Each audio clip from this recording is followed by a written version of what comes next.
ഞങ്ങളുടെ കഥയുടെ പേര് അതെ, വാശിയുടെ ചാട്ടുളി. കഥയുടെ സാരമുയർത്തിയിടട്ടെ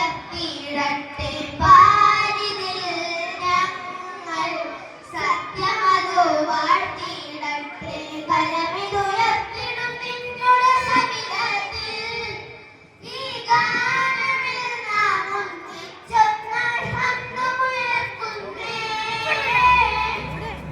കരമിതുയർത്തിടും നിന്നുടെ സവിധത്തിൽ ഈ ഗാനമിൽ നാം ഒന്നിച്ചൊന്നായി ഹംദുമുയർത്തുന്നേ. ഈ മരങ്ങൾക്കപ്പുറം മദീന താഴ്വരയിൽ മസ്ജിദിന്റെ ഉമ്മയുടെ അകത്തളത്തിൽ പ്രവാചകനും തന്റെ അനുയായികളും എന്നോ പറഞ്ഞു. കേട്ട മാത്രം അവരെല്ലാവരും തക്ബീറുകളോട് എതിരേറ്റു. ഇല്ല ഇല്ല, അവനെ വെറുതെ വിടാൻ പാടില്ല. അങ്ങയുടെ കൂടെ പാറപ്പോലും ഉറച്ചു നിൽക്കാൻ ഞങ്ങൾ ഉണ്ടാക്കിയിട്ടുണ്ട്. അങ്ങ് കൽപ്പിച്ചാലും എന്താണ് അവിടെ നിന്ന് കൽപ്പിച്ചതെന്നോ?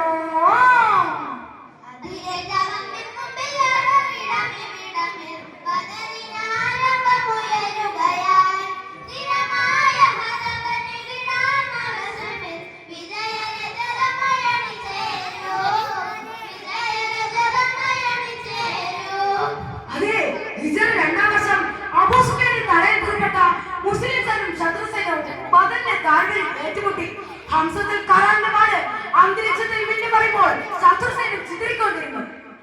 അബൂജഹൽ, ശൈബത്ത്, കുതുബത്ത് ഓരോരുത്തരെ അടർന്നു വീണു.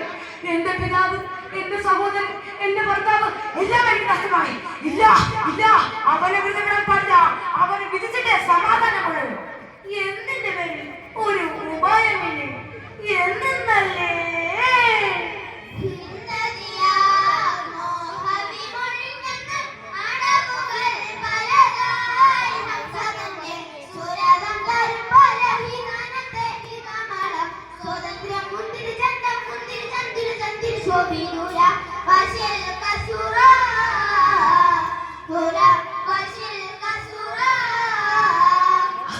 കറുത്ത പടക്കാരനെ തന്റെ അടിമ വാശിയോട് പറഞ്ഞു. ഹംസയുടെ തലയിട്ടാണെങ്കിൽ നിന്നെ ഞാൻ മോചിപ്പിക്കാം. വാശിയുടെ ചിന്തകൾ കടന്നുപോയി. എത്ര കാലം ഒരാളുടെ മുന്നിൽ തലകുലിച്ചിരിക്കണം? തന്നെ പോലുള്ളവരുടെ ചിരകാലമായ സ്വപ്നമായി മോചനം ലഭിക്കണമെങ്കിൽ ഹംസയെ വകവരുത്തി തന്നെ. പിന്നെ അങ്ങോട്ട് വാശിയുടെ ഉറക്കമില്ലാത്ത നാളുകളായിരുന്നു. അതാ കാറ്റിനുള്ളിൽ ആ ദിവസം വന്നെത്തി. യുദ്ധഭൂമിയിൽ വെച്ച് ഹംസയെ വാളുകൊണ്ട് വെട്ടി വീഴ്ത്താനുള്ള നിർദ്ദേശം പഠിപ്പിച്ച് ഹിന്ദു വാശിയെ യുദ്ധഭൂമിയിൽ പറഞ്ഞയച്ചു. അങ്ങനെ പാത്തും പതുങ്ങി നിൽക്കുമ്പോൾ അതാ അത് ഹംസയിലെ വാശിയുടെ സമയം കളവില്ല തന്റെ ചാട്ടിലേക്ക് എറിഞ്ഞു. പിന്നെ എന്തുണ്ടായില്ലേ?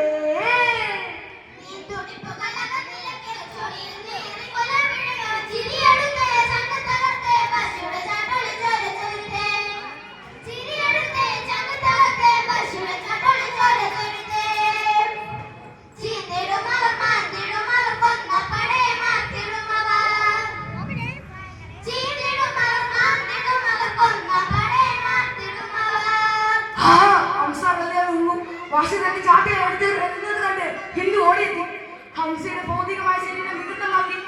അവളെ നൈനങ്ങളെ ചൂണ്ടെടുത്ത്, കാട് പറിച്ചെടുത്ത്, മൂക്ക് മുറിച്ചെടുത്ത്, വയറ് പിളർത്തി കല്ല് ചവച്ചു തൊപ്പിയല്ല.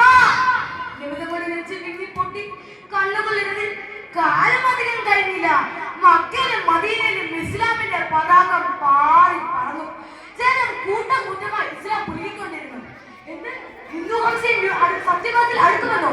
നിബിയുടെ സ്വസ്ഥതർക്ക് എങ്ങനെയാണ് നബിയെ അഭിമുഖിക്കാൻ കഴിയുക?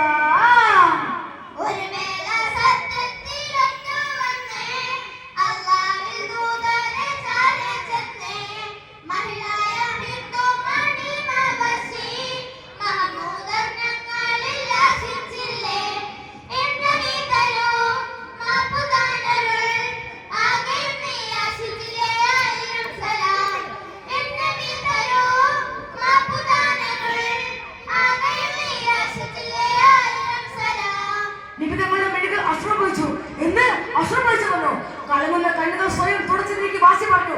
ഇനി ഞാൻ കാരണം നിമിത്തങ്ങൾ സന്തോഷിക്കുന്നതിനെ എനിക്കും വേണ്ടി ചാട്ടോലിക്കും വിശ്രമമില്ല. കാലചക്രം പിന്നെയും യുദ്ധത്തിൽ മുസ്ലിം സൈന്യത്തിന്റെ ചെറുതിയിൽ അടിപ്പതറിയ മുസ്ലിം സൈന്യവും അവന്റെ ഹദീകത്തിലേക്ക് ഓടി ഒളിച്ചു. മുസ്ലിം സൈന്യത്തിന് മുന്നിൽ കോട്ടമതിൽ അടക്കപ്പെട്ടു. നേന്ത്രപ്പലി അലങ്കരിക്കുന്ന ഖാലിദ് റളിയല്ലാഹു ചെല്ലിയ നേരം ചിന്തയിലായിരുന്നു. ഇനി എന്തുണ്ട് മാർഗം? അപ്പോഴാണ് ബറാർ റളിയല്ലാഹുവിന്റെ ഓർമ്മ വന്നത്. കേട്ട മാതിരി ബറാർ റളിയല്ലാഹു പറഞ്ഞു, എന്നെ നിങ്ങൾ ഉയർത്തിയെറിയാണെങ്കിൽ ഞാൻ നിങ്ങൾക്ക് കോട്ടമതിൽ തുറന്നു നൽകാം. അതും സംഭവിച്ചു. അല്ലാഹു അക്ബർ, അല്ലാഹു അക്ബർ എന്ന ഘോരമായ പോരാട്ടത്തിൽ ഇസ്ലാമിന്റെ കാവലന്മാർ മുന്നേറിക്കൊണ്ടിരുന്നു. പക്ഷെ നമ്മുടെ കഥാനായകനെ കാണുന്നില്ലല്ലോ. ഏറെ സമയം കഴിഞ്ഞില്ല, കൊട്ടാരത്തിന് മുകളിൽ ഹുസൈനിന്റെ തല അടർത്തി പിടിച്ചു നിൽക്കുന്നു. അത് വാശി തന്നെ കയ്യിലുള്ള ചാട്ടൊടിയും. സ്വപ്നം പൂവെടുത്ത് സന്തോഷിച്ചാൽ വാശിയെ ഹുസൈനിന്റെ തല യുദ്ധഭൂമിൽ വലിച്ചെടുത്തു. യാ അല്ലാഹ് അൽഹംദുലില്ലാഹ്, യാ അല്ലാഹ് അൽഹംദുലില്ലാഹ്. ഇസ്ലാമിന്റെ ഒരു വിജയ ചരിത്രത്തിൽ ഒരു പൊൻതൂവലായി ചാർത്തപ്പെട്ടു.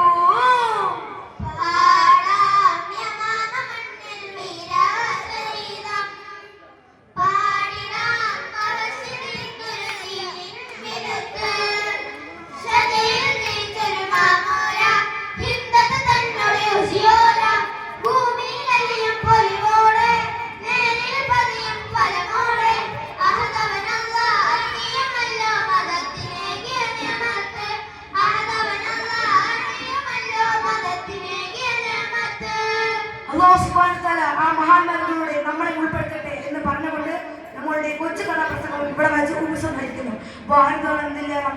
അസ്സലാമു അലൈക്കും.